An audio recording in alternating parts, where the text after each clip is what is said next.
Hallelujah, praise the lord. यीशु मसीह के मधुर नाम में सबका स्वागत करती हूँ, उसकी हुजूरी में, उसकी प्रेजेंस में। और सच में उसकी हुजूरी में आनंद की भरपूरी है, ऐसा परमेश्वर का वचन कहता है।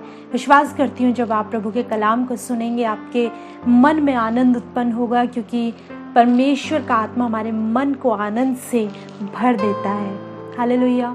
प्रियो, कुछ समय से हम बहुत इम्पोर्टेंट बातों की चर्चा कर रहे हैं, सीख रहे हैं। परमेश्वर की आत्मा हमें सिखा रहा है बहुत सी बातें। और आज एक और बात मैं आपके साथ शेयर करना चाहती हूँ, क्योंकि ज़रूरी है, जैसे मैंने पिछले एपिसोड में इस बात को बताया कि कितना ज़रूरी है जब यीशु मसीह का आगमन होने वाला है, जब हम लोग तैयारी में उतरे हुए हैं उसके आगमन को लेकर, जब हम तैयार हो रहे, जब हम आसपास चीज़ों को होता हुआ देख रहे हैं, चिन्हों को पूरा होता हुआ देख रहे हैं, तो ये ज़रूरी कि हम तैयार हों उसके आगमन के लिए।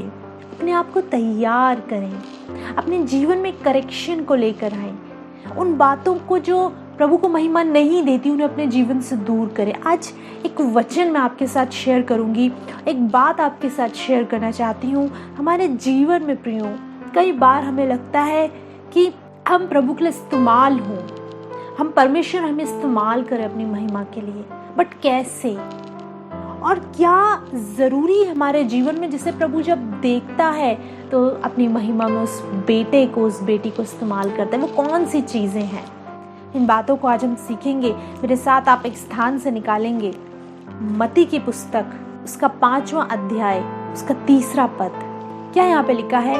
धन्य है वे जो मन के दीन हैं, क्योंकि स्वर्ग का राज्य उन्हीं का है।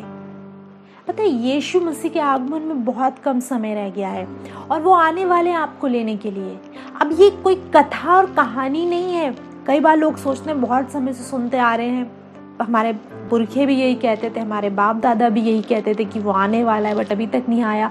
बट मैं आपको बताना चाहती हूँ, बहुत थोड़ा समय रह गया। लोगों को दर्शन मिल रहे हैं, लोगों को विजन मिल रहे हैं, परमेश्वर दर्शनों में, स्वप्नों में बात कर रहा है, बहुत सारी चीज़ें घट रही हैं, बहुत से चिन्ह दिखाई दे रहे हैं। भविष्यवक्ताओं ने जिन बातों को कहा वो हमें पूरी होते हुए दिखाई दे रही है। और अब बहुत देर नहीं है जब यीशु मसीह आपको और मुझे लेने आए, लेकिन इसलिए ज़रूरी है हम उन किन्हीं बातों को सीखे। 5:3 कहता है, धन्य वे जो मन के दीन है, क्योंकि स्वर्ग का राज्य उन्हीं का है। यानी कि जब वो आएगा और आपको उस राज्य में लेकर जाएगा, तो वो एक बात को कहता है, धन्य है वे जो मन में दीन है, जो मन में नम्र है। विश्वास करिए, राज्य, स्वर्ग का राज्य आप ही का है।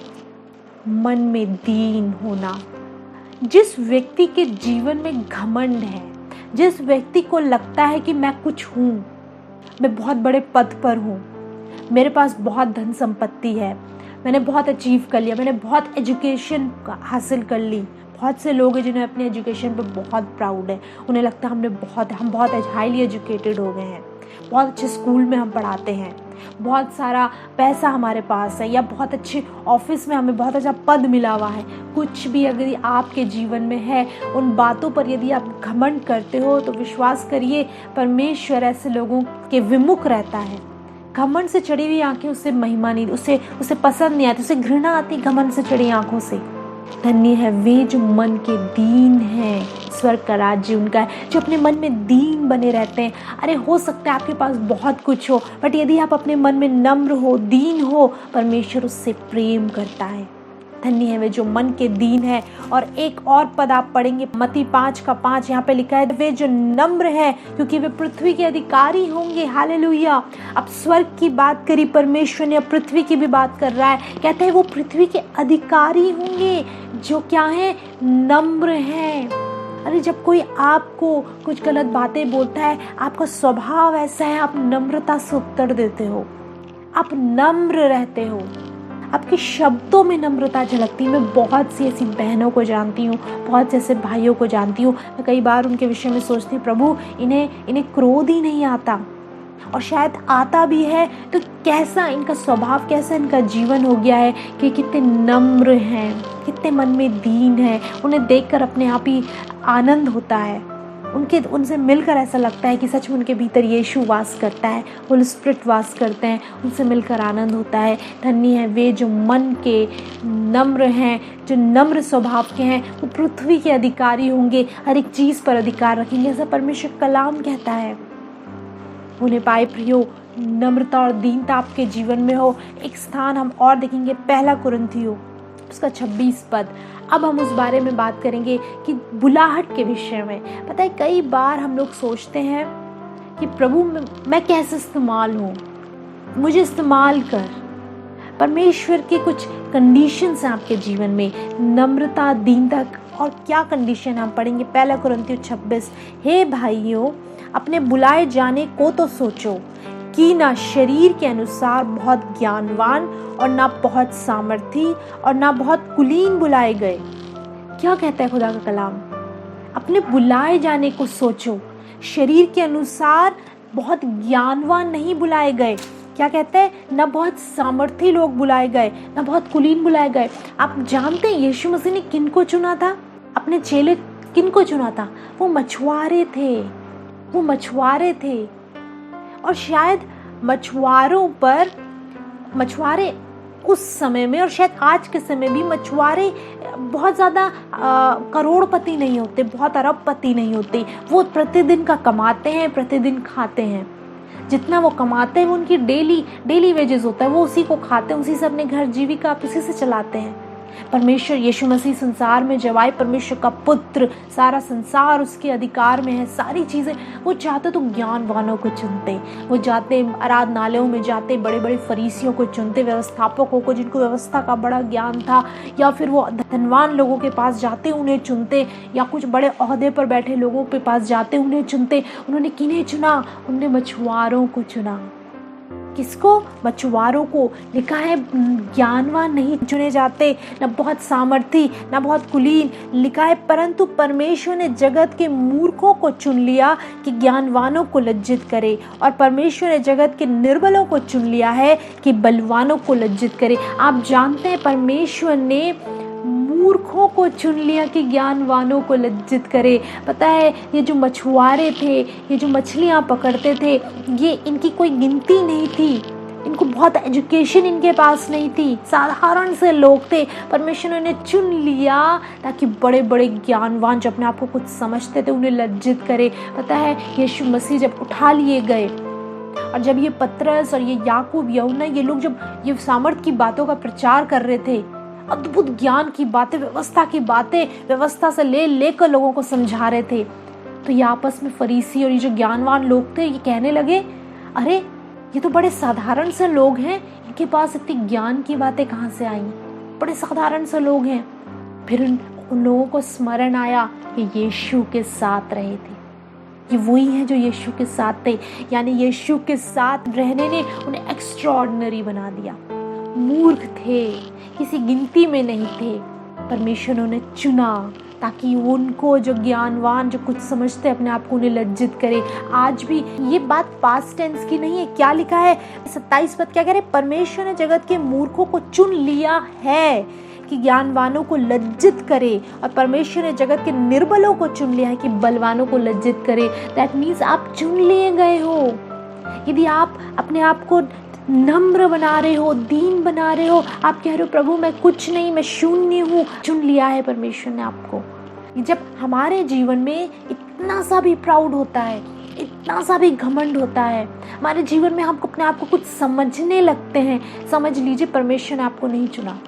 परमेश्वर उस बहन को चुनता है, उस बेटी को चुनता है, उस बेटे को चुनता है जिसके भीतर ये घमंड नहीं होता, जो नम्र होता है, जो दीन होता है। परमेश्वर ने जगत के मूर्खों को चुना, निर्बलों को चुना। जब इसका अर्थ ये नहीं कि आप बिल्कुल निर्बल, बिल्कुल मूर्ख बन जाओ, नहीं। इसका अर्थ ये है आप अपने मन में नम्र बनो, मन में दीन बनो। जब तक हम अपने आप को कुछ समझते रहेंगे वो हमें कभी नहीं चुनेगा। दूसरी चीज़ 27 के आगे पद, और परमेश्वर ने जगत के नीचों और तुच्छों को, वरन जो है भी नहीं उनको भी चुन लिया है कि उन्हें जो है व्यर्थ ठहराएं। जो नीच हैं, जो तुच्छ हैं, जो है भी नहीं, जिनकी काउंटिंग ही नहीं होती, उन्हें चुन लिया ताकि जो कुछ अपने आप को समझते हैं उन्हें लज्जित कर उन्हें व्यर्थ ठहराए।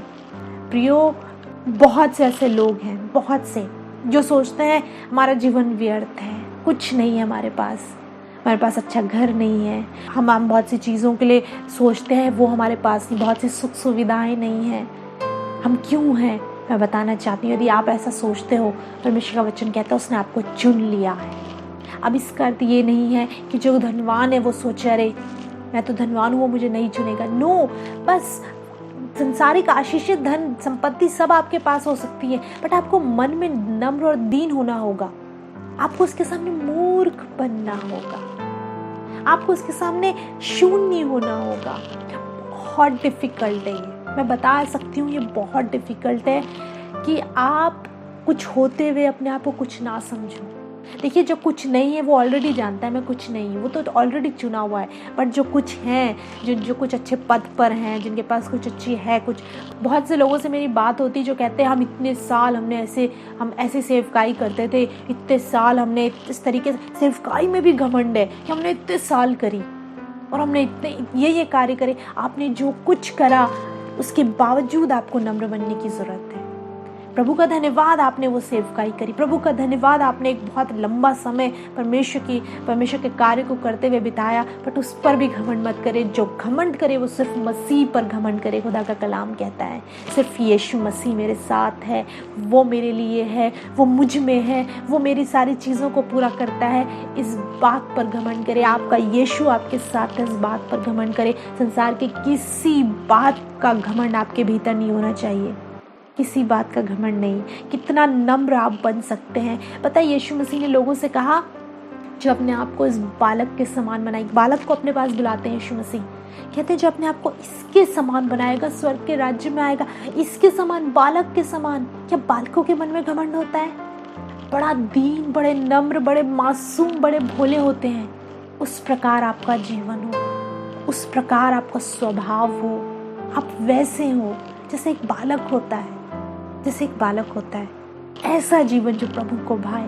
यदि आपके जीवन में किसी भी बात को लेकर जरा सा भी घमंड है, जरा सा भी आप सोचते हैं कि मेरे बल से मैंने ये अचीव करा, ये मैंने अपनी बुद्धि से पाया, मेरे ज्ञान से मैंने ये हासिल करा, उफ ये डिफिकल्ट सिचुएशन थी, मैं नहीं होता तो जाने क्या होता, मेरी बुद्धि, मेरी समझ से मैं इस प्रॉब्लम से बाहर निकला।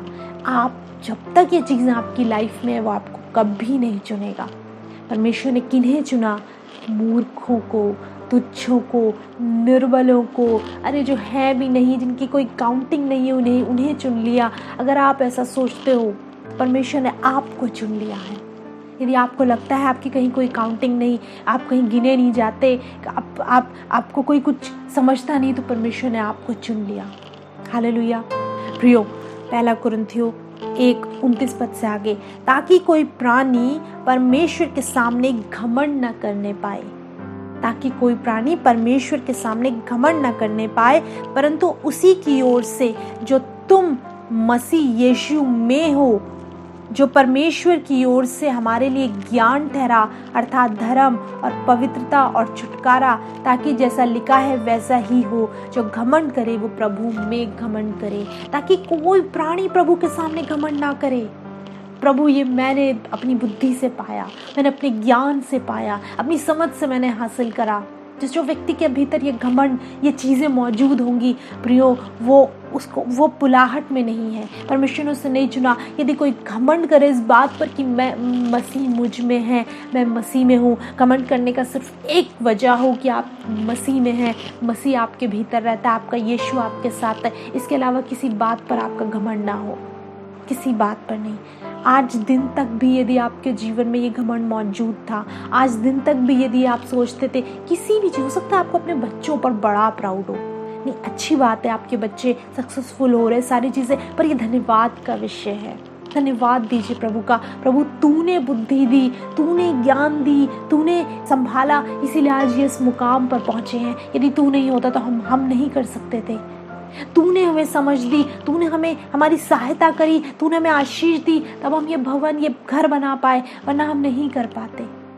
ये हमारी जो शादी हुई है प्रभु, ये हमारी योग्यता से नहीं कि मैं बहुत गवर्नमेंट जॉब में हूँ या मैं बहुत खूबसूरत हूँ इस वजह से मेरी ये शादी हुई है। नहीं प्रभु, तूने सहायता करी, मैं तो कुछ भी नहीं, मैं शून्य हूँ, तूने मेरी सहायता करी, तब मुझे ये मैं मेरी शादी हो पाई।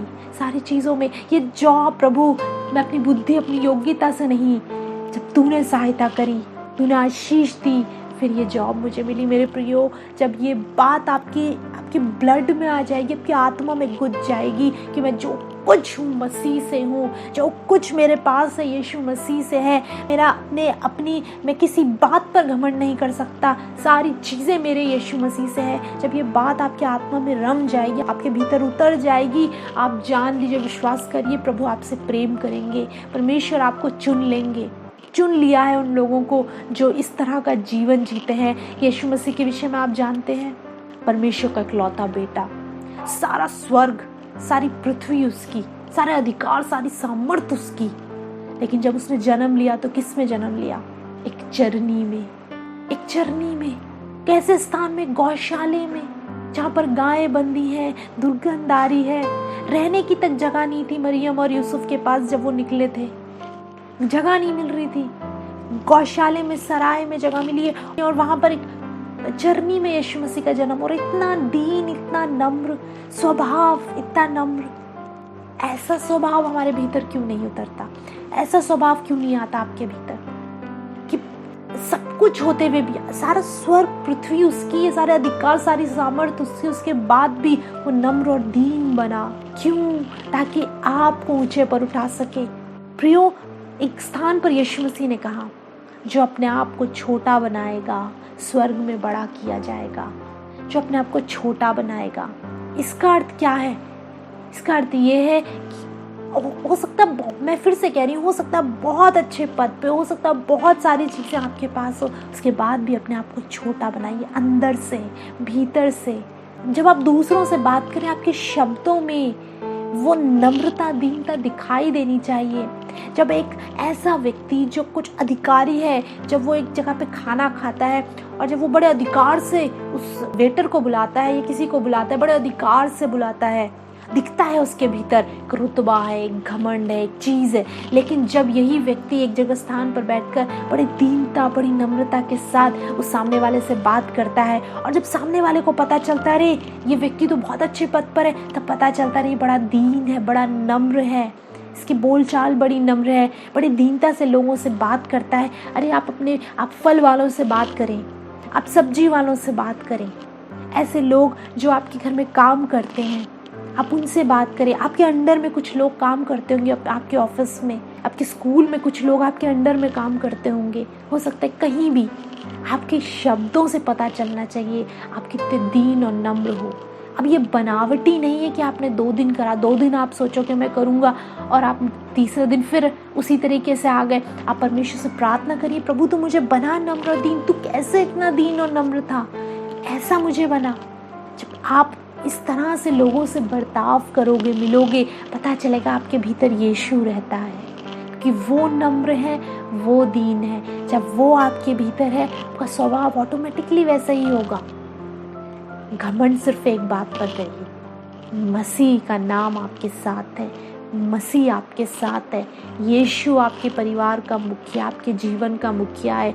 घर की सारी चीज़ें, सारी ज़रूरतें, सारी चीज़ें वो पूरी कर रहा है। आप कहीं नहीं हो, आप कुछ नहीं कर रहे हो, आपको बस, आप आश्रित हो, आपको बस इस्तेमाल कर रहा है, कर वो ही रहा है। ये विश्वास, ये भावना, ये हृदय आपका होना चाहिए। जो अपने आपको छोटा बनाएगा वो बड़ा किया जाएगा स्वर्ग में। बहुत डिफ़िकल्ट है अपने आप को छोटा बनाना। आजकल तो हर कोई ये चाहता है कि मैं बड़ा हूँ, मुझे कोई कुछ समझे। यदि चर्च में कोई आराधना कर रहा है तो उसे लगता है मुझसे अच्छी आराधना कोई नहीं करता, जो दूसरा कर रहा है वो तो व्यर्थ है। मैं जैसा बजा रहा इंस्ट्रूमेंट दूसरा कोई नहीं बजाता, मैं जैसा प्रचार कर रहा हूँ मेरा प्रचार सबसे अच्छा है, दूसरा व्यक्ति ऐसा प्रचार नहीं कर रहा। नो, नम्र बनना सीखिए, शून्य बनना सीखिए। पता है ज़ीरो जब व्यक्ति ज़ीरो बनता है, उसकी अपनी कोई वैल्यू नहीं होती। मैं ये नहीं कह रही आप ज़ीरो हैं, बनना होता है, अपने आप को शून्य करना होता है। जब आप ज़ीरो बनते हैं, शून्य बनते हैं उसकी दृष्टि में, प्रभु मैं कुछ नहीं, एवरीथिंग, सारी चीज़ें तेरी ओर से, जब आप ज़ीरो बनते हैं, वो वन आपके सामने आके खड़ा होता है। कौन? यीशु। जब यीशु आकर खड़ा होता है उस ज़ीरो के आगे, उसकी वैल्यू बढ़ती है, वो उसकी वैल्यू बढ़ जाती है। क्या होता है? 1 और 0 10, यानी उसकी वैल्यू बढ़ जाती है। जितना वो शून्य होता चला जाएगा वैल्यू बढ़ती चली जाएगी। जितना शून्य शून्य शून्य बनता जाएगा वो वैल्यू बढ़ती चली जाएगी। इसका अर्थ क्या है? शून्य बनिए, अपने आप को नम्र बनाइए। घमंड का विषय सिर्फ मसीह होना चाहिए। आप चुन लिए गए हो जो ऐसा सोचते हैं। बहुत से ऐसे लोग हैं जिन्हें लगता है हमारी काउंटिंग कहीं नहीं है, कहीं किसी स्थान पे हमारा कोई वजूद नहीं है, हमें कोई सुनता नहीं, हमारी कोई सुध ही नहीं लेता।